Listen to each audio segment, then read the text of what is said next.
అంటేనే భగవత్తత్వాన్ని అందించే శాస్త్రం. ఇది స్తోత్రానికి నిర్వచనం. అందుకే స్తోత్రమే భగవత్ స్వరూపము అని స్తుతి స్తోతారణప్రియ అని మనం చెప్పుకున్నాం. స్తుతి అతడే, స్తోత అతడే, స్తవ్యస్తవ ప్రియ.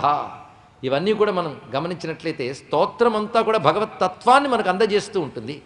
మనకి ఫలశ్రుతిపై ఉన్న శ్రద్ధ స్తోత్రం మీద ఉండదు గనక స్తోత్రం ఎలా శాస్త్రమో అర్థం కావట్లేదు.